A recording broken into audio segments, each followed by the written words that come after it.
Danesh. I'm a nephrologist, a kidney doctor, and the chief of nephrology at MD Anderson.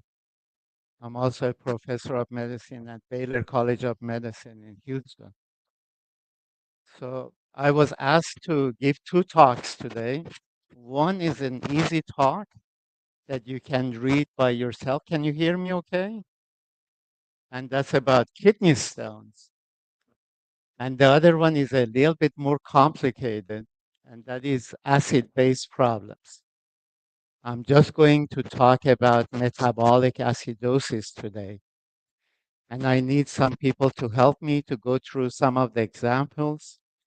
But kidney stones, we're going to go over some of the problems and complications. But if you have questions, I'd be more than happy to answer the questions at the end of the session. But anytime that you have questions, just raise your hand and we can go over that. Okay, so let's get it started. So what is acidosis? So let me ask if you guys don't mind, I'm just going to ask you guys and help me because that makes it easier to go through. You don't have to raise I can ask you guys. Let me ask her first. So what is a normal pH in the body? 7.4. Okay, very good. So anything below 7.4 for us today, for our purposes, is acidosis. Anything above 7.4 for us is, what do we call it? Okay, excess of base or what? Or alkalosis. Okay, so 7.4 is the number we want to remember. Anything below 7.4 is acidosis. Anything above 7.4 is alkalosis. This is for our purposes, but for by definition, anything below 7.35 in reality is acidosis or significant acidosis, and above 7.45 is alkalosis. Okay. So one important question is, how does the body maintain a pH of 7.4, right? Because things change in the body all the time. So what are the mechanisms that you guys think that could regulate? And at the end, we get a pH of 7.4. Now, in reality, having a normal pH is very important in the body. Body cannot tolerate significant acidosis or alkalosis. That you're gonna die if that happens. So let me ask you guys one of the mechanisms. Let me ask you, for instance, what do you think? If you don't know, that's okay. Yeah. All right. What do you think? That's an unfair question because you already know, but let me ask somebody else. There are different buffers in the body. Okay. One important buffer, I'm just going to show you guys. I guess I'm going to exercise today too. All right. No. Is this buffer carbonic acid. So we have CO2 and bicarbonate that they get regulated by two different mechanisms in a way that at the end we get that's an example of important buffering. How does that work? The body can regulate CO2 and bicarb, okay? Depending on what's going on, it increases or decreases CO2 or increases or decreases the amount of bicarb in the body. So let me ask somebody else, like, so how does our CO2 gets regulated? Let me ask you. Yes, that's true. So by breathing, we can regulate CO2. What happens if we are breathing fast? What's going to happen to CO2? And what happens to our CO2 in the body? It decreases. So if we breathe fast, yeah, our CO2 decreases. And that's the way that body can regulate. Huh? It increases pH, but actually decreases the CO2, right? So CO2 is acid, right? But increases pH, right? And what happens if we slowly breathe? We are hypoventilating. What's going to happen to CO2? Okay, very good. So we have a nephron here. Very good. Okay. So if we're hypoventilating, the amount of CO2 goes up in the body, right? Very good. All right. So that's one way to regulate CO2. How about bicarb? Bicarb gets regulated by what? Let me ask you. Yes. Huh? By the kidneys, yes. Obviously, it's there, but that's definitely by the. And how does that happen? How does the kidneys regulate bicarb? They reabsorb bicarb, but in reality, what they do is get rid of acid, hydrogen ions. Okay, but also can regulate bicarb. Very good.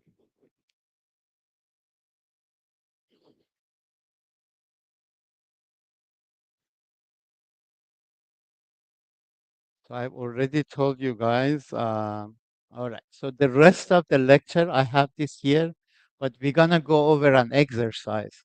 Now, acid-base problems are complicated. It's hard to teach everything in one day, and you guys gonna go over the same thing during your internship, residency, fellowship, and even later on. And it's still many people they don't get it well. So don't worry if you don't get it in 1 hour. But you just have to understand the main concept, okay? You don't have to be an expert in acid-base problem. That's what we do as nephrologists. But you have to understand some basic knowledges. Some of the thing I'm going to say today, they are not 100% correct, but it's good for us and even for internship and residency when you get there. So let me give you an example, and then we go over the exercise.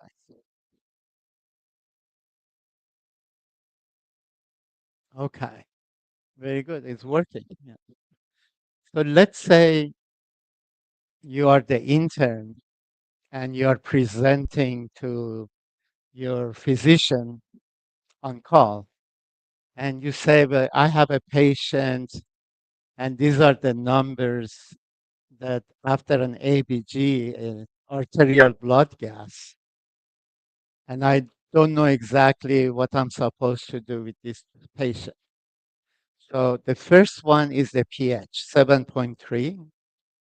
The second one is CO2, one of those things that can regulate it by your breathing. And here I put number 30. What is the normal CO2? 40, very good. So 40 is normal CO2. What is the normal pH? Well, 7.4. For our purposes, let's think about 7.4. And in reality, anything below 7.4 is acidosis. Okay. All right. So 7.30, 30, oxygen is 100%, and that's what you see on ABG. And I'm making it up bicarb of 50. Okay? So let's go over this patient and see what problems do we see. Let me start well, we already asked you. Let me ask you. Okay. So what's the first problem you see? So in terms of pH, yeah, don't worry. You don't have to know, but just gonna work together.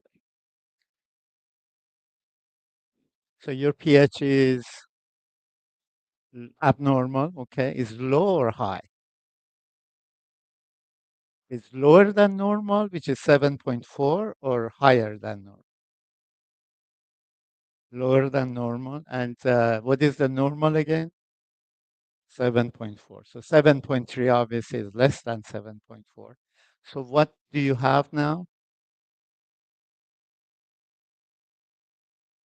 Acidosis. Very good. So that's the first thing you can figure out. Your pH is low, and the topic is obviously metabolic acidosis. I'm not going to go over the other types of acidosis that much today, but I'm going to show you an overall approach to a patient with acid. So the first thing is that the patient has acidosis. And there are just two types of acidosis. There is no other way. Let me ask, do you know what types of acidosis do we have? Just make a guess. One is the topic of this lecture, metabolic acidosis. Very good. What's the other one? Let me ask our friend. Respiratory acidosis. So we have two types of acidosis. Either you have a metabolic acidosis or a respiratory acidosis. There is no other way once you have acidosis. So because our patient has acidosis, then you have to look at two numbers, CO2 and bicarb. If your bicarb is changed, you have metabolic acidosis. If your CO2 is changed in a way that can direct you toward acidosis, then you have respiratory acidosis. Sometimes you have both. You can have metabolic acidosis and respiratory acidosis. So the first thing I look at it is the bicarb. So we have acidosis. I'm going to figure out whether our patient has metabolic acidosis. Okay, if I look at bicarb and bicarb is low, what does that tell you? It's a metabolic acidosis. All right, so bicarb normal is 24. This is 15, so it's lower than normal. So this is metabolic acidosis. The second thing I look is the CO2 because I expect if your bicarb is low, what should be your CO2? Higher or less than normal? If you have normal, if you are breathing normally and your bicarb is low, right, and you have acidosis, you expect that the body tries to compensate that by lowering the amount of CO2. Because if your CO2 goes up, you get more acidosis, right? Make sense? Okay. So the body tries to lower the amount of CO2. And how does the body do that? Well, the CO2, if you want to go down, you have to breathe fast, right? Because when you breathe faster, you get rid of the CO2. Yeah? So you have less CO2 in your body at that time. Make sense, or is it too complicated? Yeah. Can you imagine that you're breathing faster, you're getting rid of the CO2, right? And then your body has less CO2. So that would be a normal compensation for it. Yes? All right. All right. So here I put a CO2 of 30. I know you know because you're looking at me all the time. But let me ask somebody. So as I just mentioned, your bicarb is low, your CO2 should be low if you have normal breathing. But how low should it be? Is it compensating well or is not compensating well? Or you have two different problems.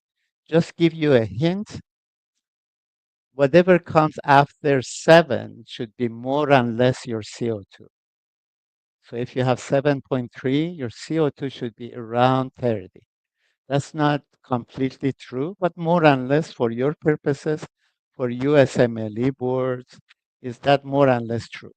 If it's not the case, you still should go ahead and calculate that for practical purposes, but that's not going to be the case for USMLE exams. So if it's 27 or 32, most likely is correct. Okay, don't worry. If it's like 15, what does that tell you? Let's say your bicarb is 15, you check the CO2 and it's 15. You expect to see something like 30. So this patient has metabolic acidosis, right? And what else? He's just breathing very, very fast. He's really hyperventilating. So what is going on? He has respiratory alkalosis. Very good. So if then they have two different problems. Excellent. I like this girl. Okay, so we look at pH, we look at bicarb is low, that is metabolic acidosis. Then we look at CO2, and if CO2 is low and is compensating, so this is truly metabolic acidosis. There is no respiratory problems. Okay. Questions so far?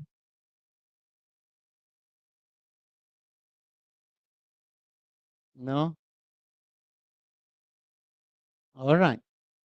So we just mentioned there are just two types of acidosis, either metabolic acidosis or respiratory acidosis. We figured out in this case is only metabolic acidosis. And the next step is to see what type of metabolic acidosis is this. Do you know what types of metabolic acidosis do we have? If you don't know, that's okay. Anybody knows what types of metabolic acidosis do we have? Not you. Let me ask some of them. Not you either. How about you guys? Let me ask somebody else. How about you?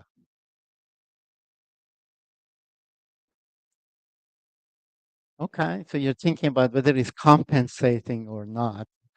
But I can tell you there are only two types of metabolic acidosis. And it's kind of complicated, but they are called anion gap metabolic acidosis and non-anion gap metabolic acidosis. And what does that tell me? Let me just show you before getting even more complicated after that.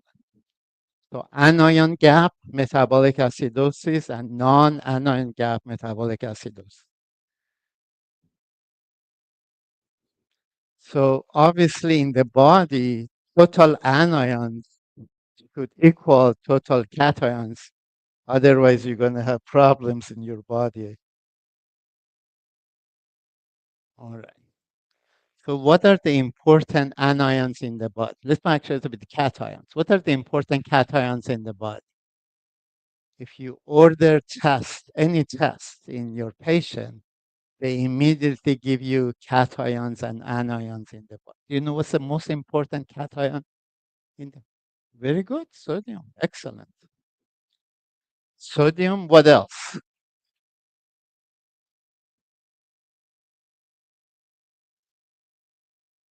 So let me see. So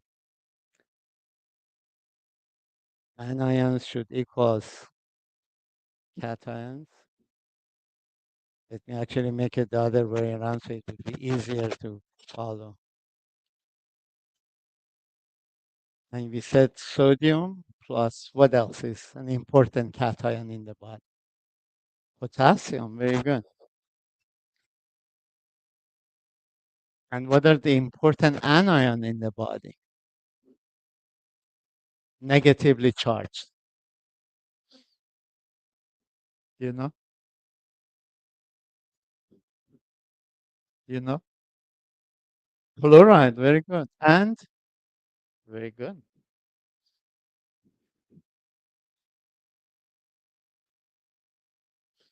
Okay, so I put here chloride, and you guys can see from there. So the difference between those two is called anion gap. So in other words, if you have something like this is sodium and potassium, chloride and bicarb, they should be equal. Yeah? Sometimes we have this sodium, potassium, chloride, bicarb, and these are cation and this and there is an anion gap. There is something that is missing. We are not calculating. In other words, when we add sodium plus potassium and we look at the chloride and bicarb, we see a difference. Okay, this difference If you put potassium, it should be 16 or less. 16 or less. If you don't put potassium in the equation, it should be less than 11. So let's say our sodium, what is the normal sodium like? Anybody knows? If I measure your sodium now, or any patient, every day they get labs from your patient, and the first thing is sodium. What is the normal sodium? Anybody knows?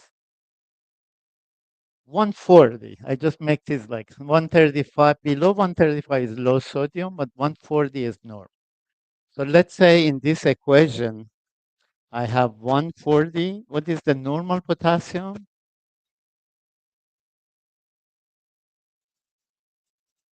I say 5 most of the places. And chloride,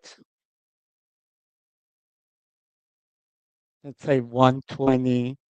And bicarb, which is about 24.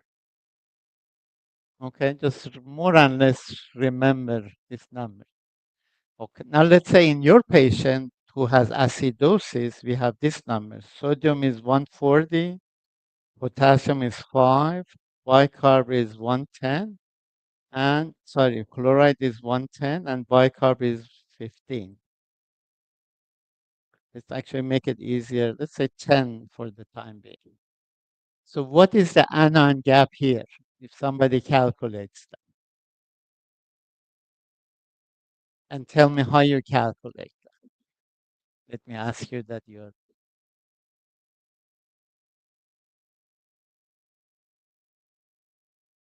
okay. Very good.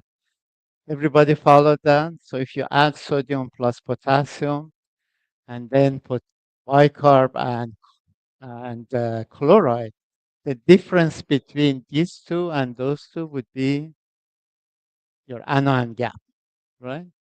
Anion gap in this example is more than 15, right? It's 25. So then this patient has acidosis and anion gap metabolic acidosis. Because when you calculate the anion gap, it's very high. It's more than 15. If it's less than 15 or 16, then you have non-anion gap metabolic acidosis. So when you calculate the anion gap, which is the difference between sodium, potassium, and chloride bicarb, you get a number. If it's very high, more than 15, you have anion gap metabolic acidosis. If it's less than that, you have non-anion gap metabolic acidosis. Yes? Makes sense? All right. Let me make sure that everybody follows that because it's going to be even more complicated after that. So we have two types of acidosis, metabolic acidosis and respiratory acidosis. And then we have two types of metabolic acidosis, anion gap metabolic acidosis and non-anion gap metabolic acidosis. Okay? And the way you know that, you calculate anion gap. The difference between sodium, potassium, and chloride and bicarb gives you a number. If it's very high, you have anion gap metabolic acidosis. If it's not that high, you have non-anion gap metabolic acidosis. Okay, if you do have anion gap metabolic acidosis, then what do you have? Because that's the bottom line. We have to know why somebody has metabolic acidosis. And that's the reason we look into whether this is anion gap or non-anion gap. Bless you. Because each one gives you a different etiology. So if somebody has anion gap metabolic acidosis, that means that they are a little bit sick. Whereas if they have non-anion gap metabolic acidosis, in general means that they have problems with the kidneys. All right, so if somebody has anion gap metabolic acidosis, what are the causes of anion gap metabolic acidosis? Anybody knows any of the causes? Go ahead. Alcohol, yeah. There are different ways to remember this. And the way I learned from medical school, and I still remember that, even though it's not complete, but it's good for all of us, is Kussmaul. Kussmaul breathing is the type of breathing that you get with acidosis. And K stands for, that's okay. Very good. Ketoacidosis. Kussmaul. U stands for something that I should know very well. Yes. Uremia. Yes. Uremia, which is what? It's like kidney failure. Yeah. Uremia. But S it stands for, let me ask you, it's more complicated. S for, is a drug? No, but good thoughts. Yeah. Very good. No, that's not the case. It's something that all of us should be taking eventually in our lifespan. Salicylate, not to the level that you get acidosis, right? But salicylate, alcohol, Kussmaul. M stands for some sort of alcohol, but not alcohol, methanol. Yes. So Kussmaul, ketoacidosis, uremia, salicylate, methanol, alcohol, and L, which is the most important one for clinical purposes, is for very good. Lactic acid. Very good. So people who get septic, who are really sick in the hospital, they get lactic acidosis. They get acidosis. They have metabolic acidosis. They have anion gap metabolic acidosis. So when you calculate that, you see that the reason is because they have very high levels of lactic acid. All right. Now, a little bit more complicated. And nephrologists, you guys know that we love math. We are not very good at it because otherwise we would have gone to a different specialty, but we do our best. Okay. So as I mentioned,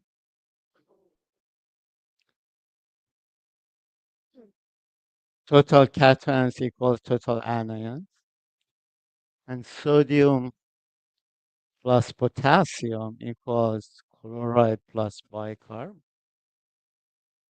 And I'm going to call the rest of them that usually we don't measure unmeasured cations and unmeasured anions. So these two, they have to be very close to each other. And I tell you what's the importance of that. So the difference between those two, we call it anion gap, correct? So anion gap here, when you calculate, is the difference between unmeasured anions and unmeasured cations. So anion gap is a number, let's say 15, 16, 18, whatever you find out, the difference between sodium, potassium, and chloride and bicarb. But I can argue that sometimes you have an anion gap metabolic acidosis. Let's say you have very high lactic acid. But when you measure the anion gap, it's low, right? And I can tell you there are two situations that could happen just mathematically. This number is lower than what should it be.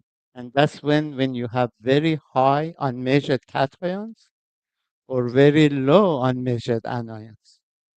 If that happens, when you calculate the anion gap, is artificially low. So you have lactic acidosis, the patient is dying, you measure anion gap is 5. That doesn't make too much sense, right?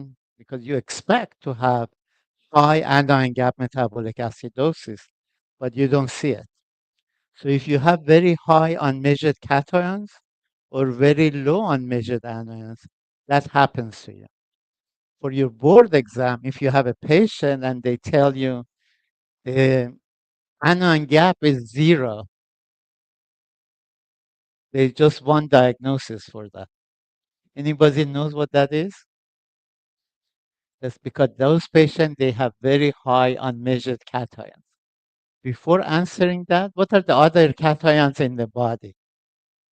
Very good. I tell you why that happens. But why? What are the other cations that usually we don't measure? And if they are very high, can artificially lower the amount of anion gap. I give you an example. If your calcium is very high, that's not something we typically measure all the time. It's an unmeasured cation. It's positively charged. If you have very high calcium, your anion gap could be lower than what it is. But the numbers are small, you shouldn't be worried about. Magnesium, the same way. But if you have multiple myeloma, what is the unmeasured cation that is huge in the body? What do they get with multiple myeloma? Huh? Proteins, but more importantly, immunoglobulins. That's a disease of immunoglobulins, John. You have huge amount of immunoglobulins that are positively charged. So if you measure anion gap in a patient with multiple myeloma, you can even get negative numbers. No, so multiple myeloma is important in terms of unmeasured cations, but something that we see all the time is that they call us, they said, well, the patient is septic, has huge lactic acid, it's been in the hospital for a long time, but when I measure the anion gap, it's very low. I know it should be high, but it's low. And I know immediately that's because there is an unmeasured anion that is very low in that patient. And that's the reason the anion gap is lower than what it should be. And anybody knows what's the important unmeasured anion that is typically very low in very sick patients? That is albumin. That's the protein. Yeah. The albumin is negatively charged. If your albumin is very low, you can measure the anion gap and it could be lower than what it should be. So let me go back to our patient. So patient has acidosis. We figured out that it's metabolic acidosis because bicarb is low. We look at CO2 and CO2 is low the way it should be. And the numbers correspond to a well compensated CO2. So this patient had only metabolic acidosis. We said there are just two types of metabolic acidosis, anion gap and non-anion gap. We calculate the anion gap is high. If it's high, we have our answer, too small, right? One of those things is causing acidosis. But if it's non-anion gap metabolic acidosis, the first thing we do to make sure we are not missing an anion gap metabolic acidosis, we look at the albumin, calcium, magnesium a little bit. Well, let's say at the end we have a non-anion gap metabolic acidosis. Okay. Now we are getting to non-anion gap metabolic acidosis, which is the last part that we care in. All right. So non-anion gap metabolic acidosis means that we looked at the acidosis, we calculate anion gap is 5. Let's say in this patient, is now I put a different numbers.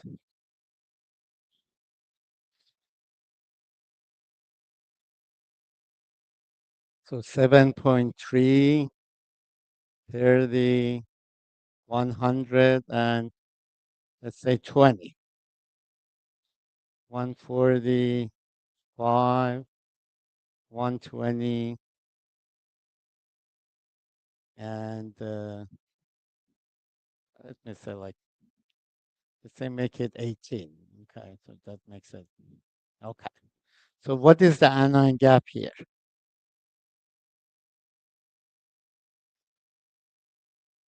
7, right? Let's say below, doesn't matter, below 50. Okay, so we have a non-anion gap metabolic acidosis. We make sure we are not missing it, but it is truly a non-anion gap metabolic acid. And there are only two ways to lose bicarb or have non-anion gap metabolic acidosis. That's the only thing you have to figure out. And I can tell you, you can ask your patient and you can figure out why your patient has non-anion gap metabolic acidosis. But there is a formula as well to figure out why your patient has non-anion gap metabolic acid.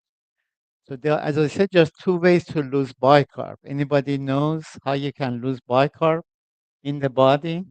Hold on, I think we have several nephrons now. Let me ask other people too, so they can get involved as well. Let me ask the last person over there. Do you know what type, how you can lose bicarb in the body? If you don't, that's okay. No, okay. So I can tell you there are two different ways, and the only ways are either through GI system or through the kidneys. There is no other way. And the only way you have to figure out is whether you are losing bicarb, and that's the reason you have non-anion gap metabolic acidosis, either through your GI system or the kidneys. And how can you do that by just asking your patient? No, no, no, you're good. Let me ask others. How about you? You tell me. Very good. Why not vomiting?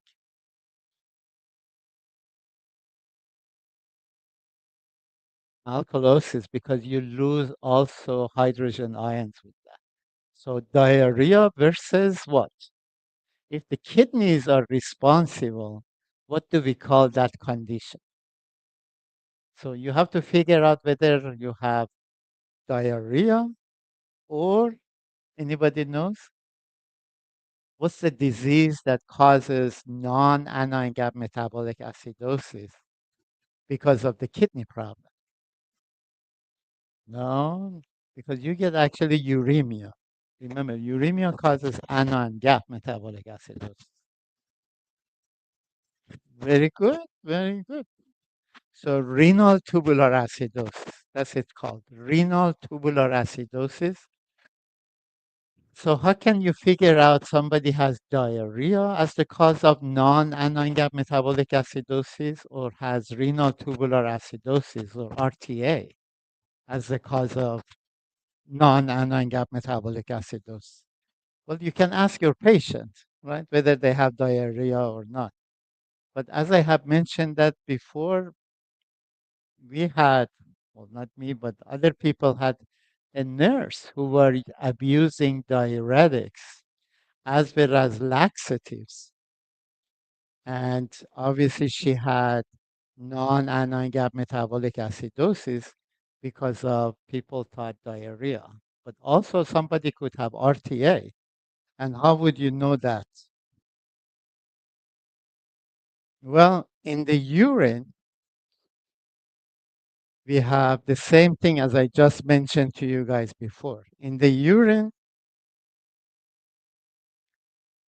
urinary anion gap also equals unmeasured cations means minus unmeasured anions. And how do you calculate urinary anion gap? In the urine, you have sodium, potassium, and chloride. You don't have bicarb, okay?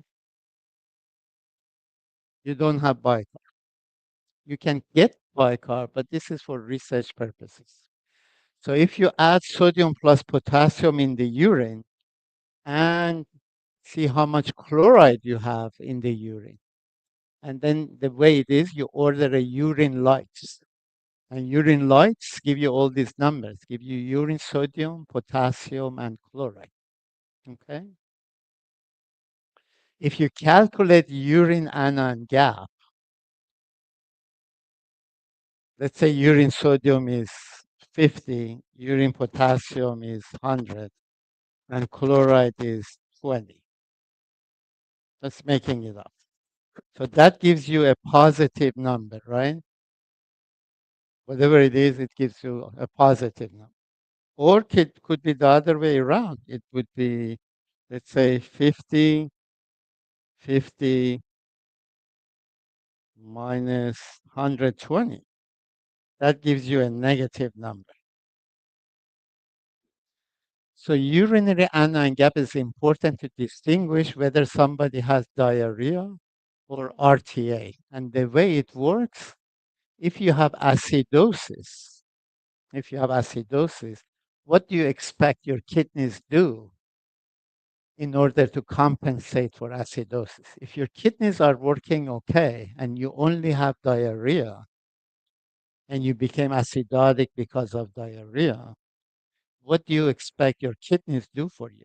To get rid of acid, right? Because that's the way to compensate for diarrhea. The kidneys try to get rid of acid for you, right? So if that's the case,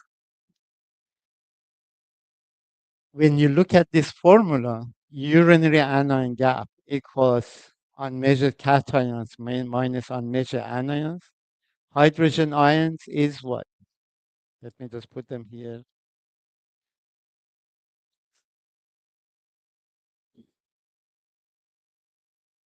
What? Actually, I put that the other way around.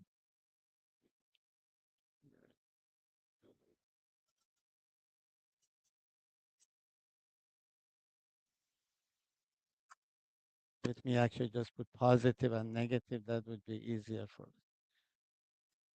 This, I think, is easier just to maybe remember. If it's positive, if you get a positive number, that means you are positive for RTA. If you get a negative number, means you are negative for RTA. All right. They're not going to ask you that much about urinary anion gap as much because how much is going to go through. And more importantly, these days, we don't use urinary anion gap anymore because it didn't work out in human as much as it worked out in mice. But overall, we can use that as a way to measure whether you have RTA or diarrhea. In other words, you measure the urinary anion gap. If it's a positive number, you have RTA. If it's negative number, you have diarrhea as the cause of non-anion gap metabolic acidosis. Make sense? Okay. The last part of it is, so we have acidosis, we have metabolic acidosis, then we have compensating CO2, right? We have only two types of metabolic acidosis, anion gap and non-anion gap. We figured out if it's anion gap, the etiology would be Kussmaul. If it's non-anion gap, then you measure the urinary anion gap. If it's positive, you have RTA. If it's negative, you have diarrhea. Okay? Now, if it's positive and you have RTA, there are only three types of RTA. Any questions so far? Or anything that did not make too much sense? Yeah, so positive is RTA, negative is not RTA. We're going to figure out why somebody has RTA. And I just said there are three types of RTA. So there is type 1, type 2, and type 4. There is a type 3 that we don't use it anymore. So basically it's type 1, type 2, and type 4. Type 1 is distal RTA, type 2 is proximal RTA, and type 4 is problem with aldosterone. And also is collecting and distal. So what is type 1? To distinguish these three, we need the urine pH and serum potassium. If we have those two values, we can tell whether patient has type 1, type 2, or type 4 RTA. Okay? And why is that? Well, in type 1, so if distal RTA, and this is the urine, potassium gets reabsorbed and hydrogen ion gets excreted into urine. Now, if this is not working because of a mutation or problems with hydrogen ion excretion, you get acidosis because you cannot excrete hydrogen ions, right?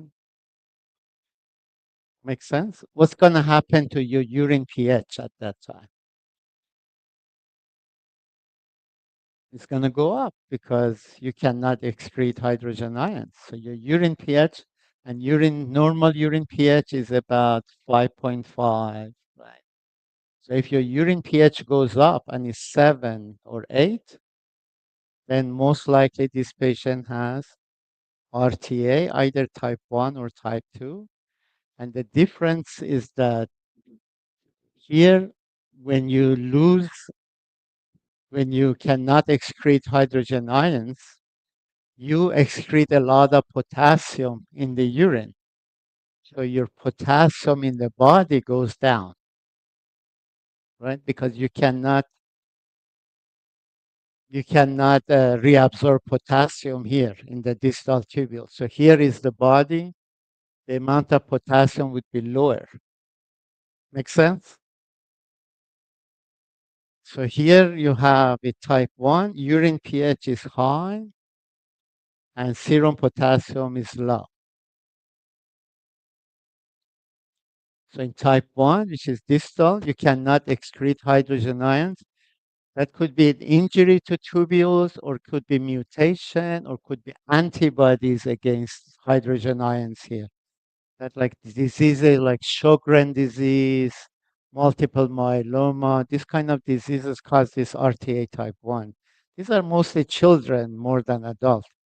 In type 2, the same thing happens in the proximal tubule, but here bicarb gets reabsorbed. If you cannot reabsorb bicarb, it's not like you cannot reabsorb any bicarb, but the threshold change. So let's say you have 24 milliequivalent of bicarb here, you can absorb only 18. Okay? So bicarb gets to the proximal tubule and gets dumped a little bit. Yeah? What happens to urine pH at that time? Your urine pH in the beginning goes up because you're dumping a lot of bicarb, which is a base, right? But as it goes on, and here now you have only 18 milliequivalent of bicarb, all of it can get reabsorbed. So then your urine pH should be normalized, but then you're acidotic because rather than reabsorbing 24 milliequivalent of bicarb, you're just reabsorbing 18. So urine pH is normalized, but at the expense of acidosis. Make sense? If you guys need me to go back and explain, would be more than happy to do that. You guys have questions? No? Okay. The last one, so here your urine pH is normal or low.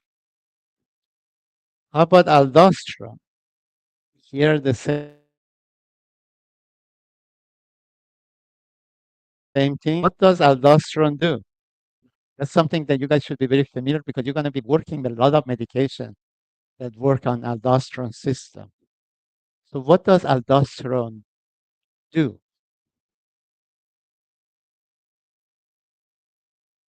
Very good. You have been in this class before? No? Yes. Oh, very good. All right. So what does aldosterone do? It reabsorbs sodium and excrete hydrogen ions and potassium. So if aldosterone is not working, you cannot excrete hydrogen ions. So you become acidotic, right? But you cannot excrete potassium and you become hyperkalemic. In contrast to type 1, that your potassium was low, here is the only type that your potassium is high. Okay? So type 1, type 2, and type 4, that's the only one that the potassium is high because you cannot excrete hydrogen ions. It stays in your body. You cannot excrete hydrogen ions, you become acidotic. Here, you cannot excrete hydrogen ions, but you lose potassium. So that's type 1. Type 4 is very common, and almost all diabetic patients get type 4 RTA because the aldosterone is low in diabetic patients. So if you want to treat these patients, what do you do? Let's say somebody has type 1, type 2, or type 4 RTA. What do you guys do to treat a patient with type 1? There is not much you can do, so just think very simple. Because there is a mutation, there is not much you can do with the mutation. What do we do? You're thinking too much now. The problem is acidosis. And do we have any medication to combat acidosis that people can take? Or we can inject them? Bicarb. Yeah, we give them bicarb. That's the only thing we can do for those patients. That's for type 1 and type 2. Both, the only thing we can do is just give them bicarb. Or treat the underlying disease. If they have antibodies against the channels, right? We can treat the underlying disease and hopefully that gets better. With type 4, we do have a treatment, and almost all the diabetic patients, they take it. And that's because the whole system is depend on, and it's not like aldosterone doesn't work at all, but it's not working well. So if you increase the amount of sodium that gets to that point, the more sodium gets to that point, the more active channels become, and the body can excrete some hydrogen ions and some potassium. So how do we increase the amount of sodium to the distal tubules? Do we have any medication for that? That would be a medication that brings the sodium down to the distal tubules, but also bring water with sodium because sodium and water, they go together. So what medication would that be that we get rid of water and sodium? Diuretics, very good. I like this girl too. Very good. Okay, so if you give diuretic to these people, not only you're improving their edema, but also you're improving non-anion gap metabolic acidosis because of you're bringing more sodium to the distal tube. I think I explained more and less, except for like positive and negative for urinary anion gap, but I don't want you guys to get too worried about that. If it's positive for RTA. If it's negative, negative for RTA. Questions? No? All right. Well, I have to say this is one of the most complicated topics in internal medicine. And you guys gonna hear a lot of problems interpreting acid-base problems in exams as well as in reality with patients. So if you guys understand the fundamentals of that, you can always go and read about it. I will be more than happy to answer questions down the road. But it's really complicated in terms of what's going on with the patient. I simplified many of the things, but in general, what I mentioned is true. So let's have a couple of minutes rest, and then I start with kidney stones. Now I'm gonna have 2 lectures every day, and that's because on Thursday and most likely Friday, I have to attend an NIH study section, and that may take time, but I will be available afternoon on Thursday and probably afternoon on Friday. So we can go over many topics that we discussed. I'll be happy to answer questions because it's a lot of information in very short period of time. Okay, guys. So let's get a couple of minutes and then we get start with kidney stones.